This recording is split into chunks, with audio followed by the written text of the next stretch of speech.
সন্তান ইসমাইল বাবাকে ডাক দিয়া বলে, বাবা আপনার জামা কাপড়গুলাই ভালো করে গুছাইয়া নিবেন, আপনি আমার চেহারাটাকে জমিনের দিকে দিয়া জবাই করবেন। আপনি যদি আমার চেহারাটা তাকান জবাই করার সময়, তখন আপনি বরদাস্ত করতে পারবেন না। আর আপনার জামার মধ্যে যদি রক্ত লাগে আর আমার আম্মা দৃশ্যটা দেখে আমার আম্মা সহ্য করতে পারবে না। কোরবানির ইতিহাস পৃথিবীর শুরু নগ্ন থেকে আমাদের পিতা হজরতে আদম আলাইহিস সালাতু ওয়াস সালাম, হজরতে হাওয়া আলাইহিস সালাতু ওয়াস সালাম, তাদের দুইজন পুত্র সন্তান ছিল। একজনের নাম ছিল হাবিল, আরেকজনের নাম ছিল কাবিল। হাবিলের সাথে একজন মেয়ে জন্মগ্রহণ করেছিল, সেই মেয়েটা ছিল কালো। আর কাবিলের সাথে যে মেয়েটা জন্মগ্রহণ করেছিল সেই মেয়েটা ছিল সুন্দরী। আর আল্লাহ পাক রব্বুল আলামিন যেহেতু প্রথম, এই সময় মানুষ ছিল না, এই জন্য একসাথে প্রত্যেক বছর একজন মেয়ে একজন ছেলে করে জন্মগ্রহণ করত। এরা দুইজন আপন ভাই এবং বোন হিসেবে বিবেচিত হবে, গণ্য হবে। আর আগের বছরের ছেলে পরের বছরের মেয়ে, আগের বছরের মেয়ে পরের বছর ছেলে, এরা কি আপন ভাই বোন হিসাবে গণ্য হবে না। এটা প্রথম যুগে ছিল, যেহেতু মানুষ ছিল না। এই জন্য আল্লাহর বিধান ছিল যে প্রথম বছর যে ছেলেটা জন্মগ্রহণ করেছিল, দ্বিতীয় বছর যে মেয়েটা জন্মগ্রহণ করেছে সেই মেয়েটাকে বিবাহ করার। আর যেহেতু হাবিলের সাথে মেয়েটা কালো ছিল আর কাবিলের সাথে মেয়েটা সুন্দরী ছিল, আল্লাহর বিধান অনুযায়ী হাবিলে বিবাহ করবে কাবিলের সাথে মেয়েটা জন্মগ্রহণ সেই মেয়েটাকে, আর কাবিল বিবাহ করবে হাবিলের সাথে যেই মেয়েটা জন্মগ্রহণ করেছে সেই মেয়েটাকে। কিন্তু কাবিল কোনোতই রাজি না যে আমি কি হাবিলের সাথে যে কালো মেয়ে জন্মগ্রহণ করে বিবাহ করব না। আল্লাহ পাক রব্বুল আলামিন এই কথাটাই কুরআনুল কারীমের মধ্যে বিশ্বনবী জনাবে মুহাম্মদ আরবি সাল্লাল্লাহু আলাইহি ওয়াসাল্লামকে বললেন, উনি বয়ান করার জন্য, সত্য ঘটনা ব্যক্ত করার জন্য। ওয়াতলু আলাইহিম নাবা আবনাই আদামা বিল হক إذ قربا قربانا فتقبل من أحدهما ولم يتقبل من الآخر قال لأقتلنك قال إنما يتقبل الله من المتقين।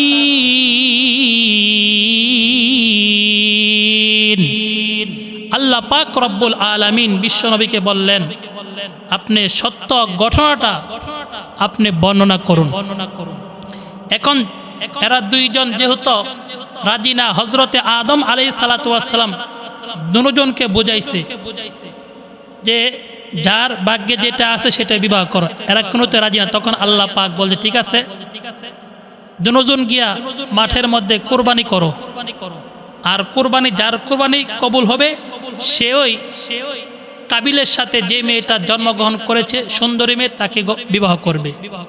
তে হাবিল মাঠের মধ্যে নিয়ে গেল, যেহেতু সেই গৃহপালিত পশু লালন পালন করত, সেই পশু ভালো একটা দুম্বা নিয়ে গেল। আর কাবিল নিয়ে গেল সেই ক্ষেত খামার করত আপনার কিছু সবজি। এরা যখন ময়দানে পাহাড়ের এক গুহার মধ্যে রেখে চলে আসলো, সন্ধ্যাবেলা আয়েশা আল্লাহ পাক রব্বুল আলামিন হাবিলের কুরবানিকে কবুল করছেন। যে কুরবানিটা কবুল হবে সেটা আল্লাহ আসমান থেকে একটা আগুন দিয়ে পুরে সারখার করে দিবেন। যখন আল্লাহ হাবিলের কুরবানি কবুল করলেন, এটা কাবিল মানতে রাজি না। কাবিল বলে, না, আমি এই মেয়েকে বিবাহ করব না, তোমাকে কি করবো, হত্যা করব। দেখা গেল তারপর কাবিলে হাবিলকে কি করলো, হত্যা করলো। হত্যা করার পর এখন তার লাশটাকে কিভাবে দাফন করবে, ডাকবে, সেটা আর কাবিল জানতেছে না।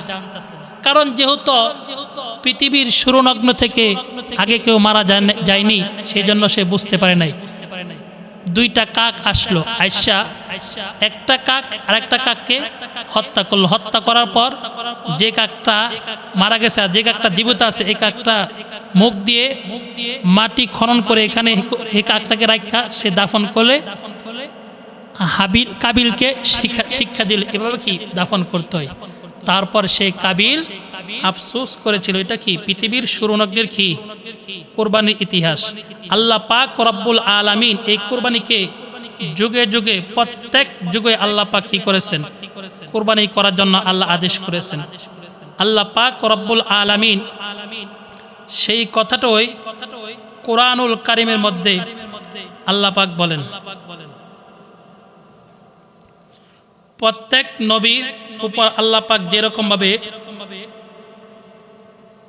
কুরবানিকে আল্লাহ ফরজ করেছেন, কিন্তু এক একজনের কুরবানির ধরন এক এক রকম ছিল।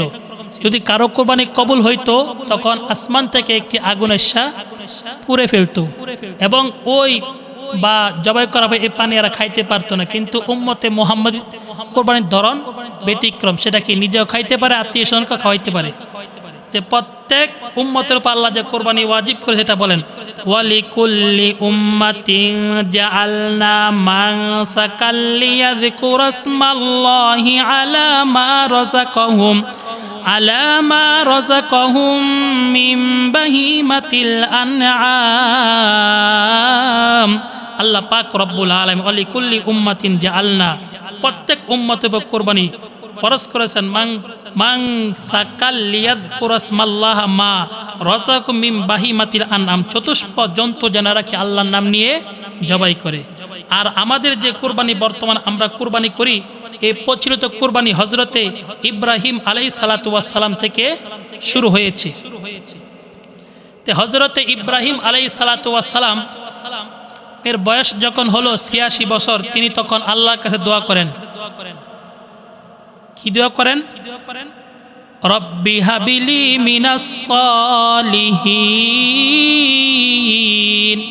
আমাকে একটা নেককার সন্তান দিন। তখন আল্লাহ পাক সুসংবাদ দিল ইব্রাহিম নবীকে, ফাবাশশারনাহু বিগুলামিন হালিম,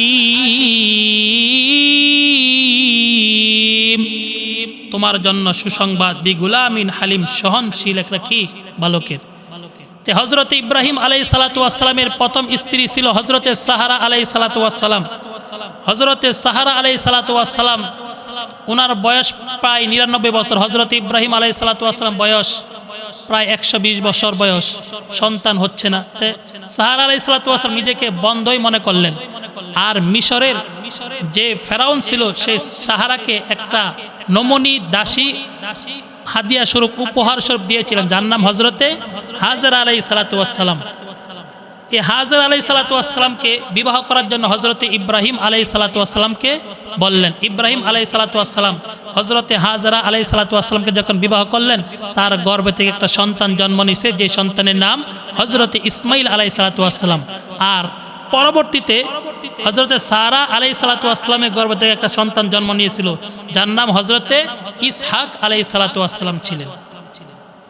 তে হযরতে ইব্রাহিম আলাইহিস সালাতু ওয়াস সালামকে আল্লাহ পাক রব্বুল আলামিন স্বপ্নের যুগে ৩ দিন দেখাইলেন যে তোমার সবচেয়ে প্রিয় বস্তুটাকে আমি আল্লাহর রাস্তায় কুরবান করো।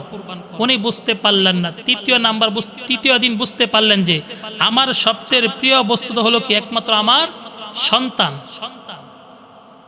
তখন হযরতে আল্লাহ পাক রব্বুল আলামিন এই কথাটা কোরআনে কারীমের মধ্যে বলেন, ফালাম্মা বালাগা মাআহুস সায়া, যখন হযরতে ইব্রাহিম আলাইহিস সালাতু ওয়াস সালামের সন্তান হযরতে ইসমাইল আলাইহিস সালাতু ওয়াস সালাম এমন বয়সে উপনীত হলেন যে বাবার সাথে চলাফেরা করতে এবং বিভিন্ন কাজে সহযোগিতা করতে পারেন। অনেক মুফাসসিরে কেরাম লেখেন যে হযরতে ইসমাইল আলাইহিস সালাতু ওয়াস সালাম বয়স কত হলো? 13 বছর। 13 বছর একটা ছেলে বাবার সাথে বিভিন্ন কাজে কি সহযোগিতা করতে পারে। ইমানদার মুসলমান, আল্লাহর গোলাম, নবী উম্মতের দল বৃদ্ধ অবস্থায় হযরতে ইব্রাহিম খলিলুল্লাহ আলাইহিস সালাতু ওয়াস সালামের একটা সন্তান হলো, যার নাম হযরতে ইসমাইল আলাইহিস সালাতু ওয়াস সালাম। আমার আল্লাহ পাক রব্বুল আলামিন ইব্রাহিম নবীকে হুকুম করলো, ও আমার খলিল, তোমার সবচেয়ে প্রিয় বস্তু সেটা আমি আল্লাহর রাস্তায় কুরবান করো। ইব্রাহিম আলাইহিস সালাতু ওয়াস সালাম একই স্বপ্ন যখন 3 দিন দেখলেন, তৃতীয় দিন বুঝতে পারলেন এটা অন্য কোনো না, একমাত্র হলো আমার সন্তান। হযরত ইব্রাহিম আলাইহিস সালাতু ওয়াস সালাম সন্তানকে বলল, ক্বালা ইয়া বুনাইয়া ইন্নী আরা ফিল মানামি আন্নী আযবাহুকা ফানজুর মাযা তারা। ক্বালা ইয়া বুনাইয়া, হে আমার সন্তান, ইন্নী আরা ফিল মানামি, আমি স্বপ্নের যুগে দেখেছি, আন্নী আযবাহুকা, তোমাকে জবাই করছি, ফানজুর মাযা তারা। হযরত ইব্রাহিম আলাইহিস সালাতু ওয়াস সালাম সন্তানকে বলে, ফানজুর মাযা তারা, তুমি চিন্তা করে দেখো। সন্তান বলে, ক্বালা, ইসমাইল বলে, ইয়া আবাতি ইফআল মা তুমার, হে আমার বাবা, ইফআল করেন মা তুমার, যা আদেশ করেছে। সাতাজিদুনি ইনশাআল্লাহু মিনাস সাবিরিন, আপনি আমাকে ধৈর্যশীল লোকদের অন্তর্ভুক্ত হিসাবে একজন পাইবেন। ও ইমানদার মুসলমান, আল্লাহর গোলাম, নবী উম্মতের দল, আল্লাহ পাক কেন স্বপ্নের যুগে হযরতে ইব্রাহিম আলাইহিস সালাতু ওয়াস সালামকে বললেন? আল্লাহ পাক ইচ্ছা করলে সরাসরি বলতে পারতেন, কিন্তু খলিল হযরতে ইব্রাহিমকে প্রশ্ন করলেন।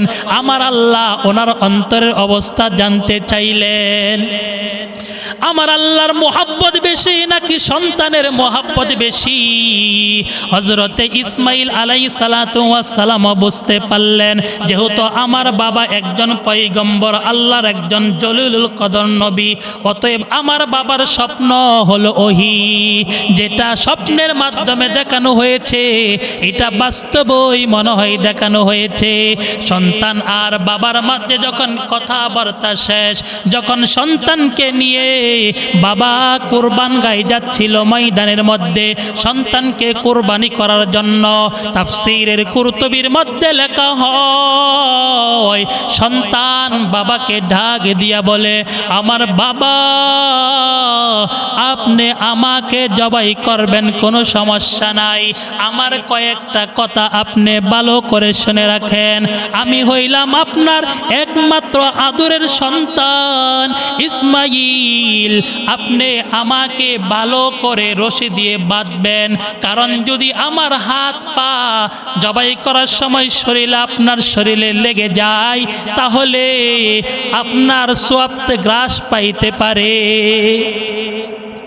সন্তান ইসমাইল বাবাকে ডাক দিয়া বলে, বাবা, আপনার জামা কাপড়গুলাই ভালো করে গুছাইয়া নিবেন, আপনি আমার চেহারাটাকে জমিনের দিকে দিয়া জবাই করবেন, আপনি যদি আমার চেহারাটা তাকান জবাই করার সময় তখন আপনি বরদাস্ত করতে পারবেন না, আর আপনার জামার মধ্যে যদি রক্ত লাগে আর আমার আম্মা দৃশ্যটা দেখে আমার আম্মা সহ্য করতে পারবে না। হযরত ইসমাইল আলাইহিস সালাতু ওয়াস সালামকে যখন ময়দানের মধ্যে নিয়ে যাওয়া হলো জবাই করার জন্য, সন্তানকে মাটির মধ্যে শোয়াইয়া দেওয়া হলো, ওনার চেহারাটা জমিনের দিকে দেওয়া হলো। হযরত ইব্রাহিম আলাইহিস সালাতু ওয়াস সালাম ইসমাইল আলাইহিস সালাতু ওয়াস সালামের উপর যখন ছুরি চালাইতে শুরু করে দিল, ফালাম্মা আসলামা ওয়া তাল্লাহু লিল জাবিন, ছুরি চালাইতে শুরু করে দিল। এই দৃশ্যটা যখন আকাশের ফেরেশতারা দেখলো, চিৎকার মেলে আল্লাহকে ডাক দিয়া বলে, ও পরওয়ারদিগারে মালিক আল্লাহ, এই বৃদ্ধ বৃদ্ধ লোকটার উপর আপনি রহম করুন, এই নাবালেগ বাচ্চাটার উপর আপনি দয়া করুন, রহম করুন। তার চিৎকারের আওয়াজে আকাশ বাতাস মুখরিত হয়ে উঠছে। আমার আল্লাহ পাক রব্বুল আলামিন হযরত ইব্রাহিম আলাইহিস সালাতু ওয়াস সালামের শরীরের মধ্যে অটোমেটিক তামা লাগাইয়া দিলেন। আমার আল্লাহ জিবরাইলকে ডাক দিয়া বলেন, ওরে জিবরাইল, যাও যাও যাও, জান্নাত থেকে একটি দুম্বা নিয়ে যাও। সেই দুম্বাটা তুমি হযরত ইব্রাহিমের শরীর নিচে শোয়াইয়া দাও। হযরত ইব্রাহিম আলাইহিস সালাতু ওয়াস সালামের শরীর নিচে যখন দুম্বাটা শোয়াইয়া দিল, শোয়াইয়া দেওয়ার পর হযরত ইব্রাহিম আলাইহিস সালাতু ওয়াস সালাম যখন জবাই করল, উনি মনে করেছে মনে হয় সন্তানকে কুরবানি করে ফেলেছে। কুরবানি শেষ হওয়ার পর তাকাইয়া দেখে সন্তান এক পাশে দাঁড়াইয়া আছে আর শরীর নিচে একটি দুম্বা কুরবান হইয়া পইরা আছে। আমার আল্লাহ ডাক দিয়া বলে, ওয়া নাদাইনাহু আইয়া ইব্রাহিম কদ সাদ্দাকতার রুইয়া। হে ইব্রাহিম, তুমি তোমার স্বপ্নকে বাস্তবায়ন করেছ। ইন্না কাযালিকা নাজিজিল মুহসিনিন। আমি আল্লাহ এই রকম ভাবে আমার সৎ কর্মশীল বান্দাদের প্রতিদান দিয়ে থাকি। ইন্না হাদা লাহুয়াল বালাউল মুবিন। আর এটা স্পষ্ট আমি আল্লাহর পক্ষ থেকে পরীক্ষা ছিল। ফানাদাইনাহু বিযিহিন আযীম। আর জবাই করা হয়েছে ফানাদাইনাহু বিযিহিন আযীম, একটা দুম্বা। এই কোরবানি ইতিহাসটা হলো বর্তমান যে প্রচলিত কোরবানিটা আছে, এটা হযরত ইব্রাহিম আলাইহিস সালাতু ওয়াস সালাম থেকে শুরু হয়েছে এই কোরবানি। অথচ প্রত্যেক বছর আমরা কোরবানি করছি। এই কোরবানি থেকে আমরা কি শিক্ষা গ্রহণ করেছি? এই কোরবানি আমাদেরকে কি শিক্ষা দিতে চাই? এই কোরবানি আমাদেরকে কি বোঝাতে চাচ্ছে? দিন চিন্তা করে দেখেছি। অথচ বৃদ্ধ বয়সে হযরত ইব্রাহিম আলাইহিস সালাতু ওয়াস সালামকে আমার আল্লাহ অনেক পরীক্ষা করেছেন এবং সর্বশেষ সন্তান, নিজের কলিজার টুকটা সবচেয়ে প্রিয় সন্তানকে কোরবানি করার জন্য যখন হুকুম করেছেন, হযরত ইব্রাহিম আলাইহিস সালাতু ওয়াস সালাম কোনো দ্বিমত পোষণ করেন নাই। আমার আল্লাহ বলতে দেরি হয়েছে, ইব্রাহিম নবী সেই কাজটা বাস্তবায়ন করতে দেরি করে নাই। হযরত ইসমাইলকে যখন ইব্রাহিম নবীজি বললেন, ইসমাইল আলাইহিস সালাতু ওয়াস সালামও আমার আল্লাহর আদেশকে মানতে নিজের মাথাটাকে নিচু করে দিয়েছেন। কোরবানি এটাই শিক্ষা দিতে চাই যে আল্লাহ পাক যখন যে হুকুম করবে সেটা যে কোনো অবস্থায় হোক সাথে সাথে আমাদেরকে মানতে হবে। আল্লাহর সামনে নিজেকে একবার কুরবান করে দিতে প্রত্যেকটা বিষয়ে এই শিক্ষাটা দেওয়ার জন্য প্রতি বছর কুরবানি আমাদের কাছে আসে। আল্লাহ পাক বলেন, কুল, অগনবীজি বলে দেন, কুল ইন্না সলাতি ওয়া নুসুকি ওয়া মাহইয়ায়া ওয়া মামাতি লিল্লাহি রাব্বিল আলামিন। আপনি বলে দেন, ওগনবীজি, আমার নামাজ, আমার কুরবানি, আমার হায়াত, আমার মৌত সব কিছু লিল্লাহি রাব্বিল আলামিন, বিশ্ব প্রতিপালক আল্লাহর জন্য। আমরা কোরবানি করব, নামাজ পড়ব, রোজা রাখব, হজ করব, জাকাত দিব। আমার হায়াত মৌত এক কথায় সব কিছু কার জন্য? একমাত্র আমার আল্লাহ পাক রব্বুল আলামিনের জন্য। এই কুরবানি আল্লাহর রাসূল সাল্লাল্লাহু আলাইহি ওয়াসাল্লাম দুনিয়ার মদিনার মধ্যে 10 বছর ছিলেন। এই 10 বছর থাকা অবস্থায় বিশ্বনবী প্রত্যেক বছরে কোরবানি করতেন। এমনকি বিদায় হজের বাসনে যে বছর আল্লাহ রসুল ইন্তেকাল করবেন সেই বছরও 100 উট কোরবানি করেছিলেন।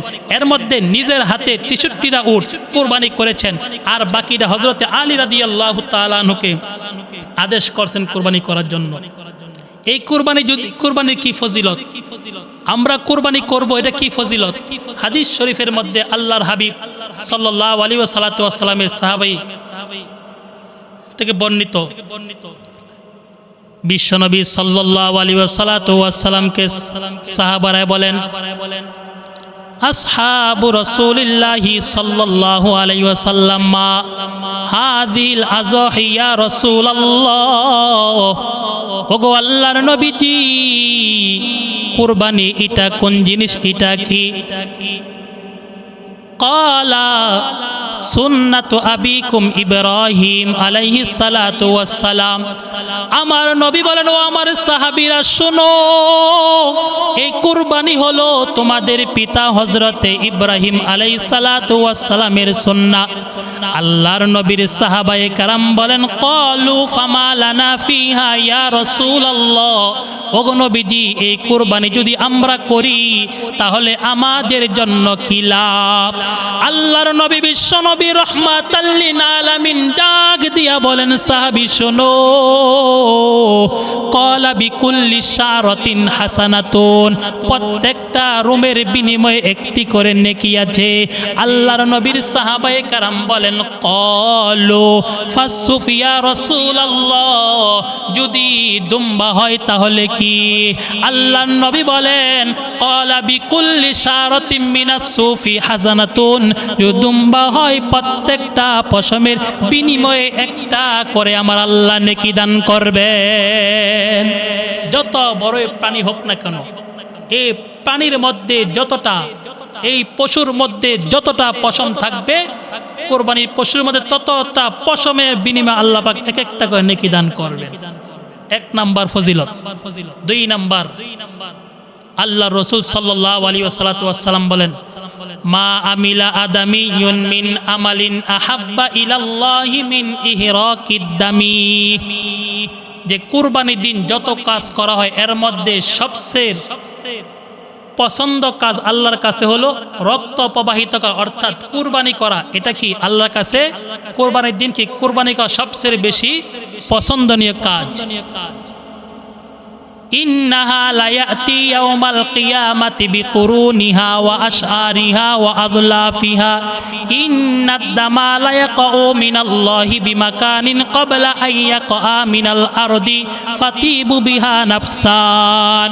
আল্লাহর নবী বিশ্ব নবী রাহমাতাল লিল আলামিন বলেন, ও পৃথিবীর উম্মতরা শুনে রাখো, তুমি যেই পশুটাকে কুরবানি করবা, এই পশুর যে খুর আছে, যে পশম আছে, চোখ আশআরিহা ওয়া আযলাফিহা, এইগুলি সব কিছু কিয়ামতের ময়দানে উপস্থিত হবে। আল্লাহর নবী বলেন, শুধু তাই না, তোমার পশু যখন জবাই করবা, জবাই করতে দেরি হবে, আমার আল্লাহর কাছে তোমার মর্যাদা বাড়তে দেরি হবে না। আমার নবী বিশ্ব নবী রাহমাতাল লিল আলামিন বলেন, তোমরা খুশি মনে কুরবানি করো। কুরবানির পশুর খুর বলেন যা কিছু পশম সবগুলাই কিয়ামতের ময়দানে কি উপস্থিত হবে। আর কুরবানির পশু জবাই করার সাথে সাথে আপনার মর্যাদা আল্লাহর কাছে বৃদ্ধি পেয়ে যাবে। রাসূল বলেন, খুশি মনে কুরবানি করো।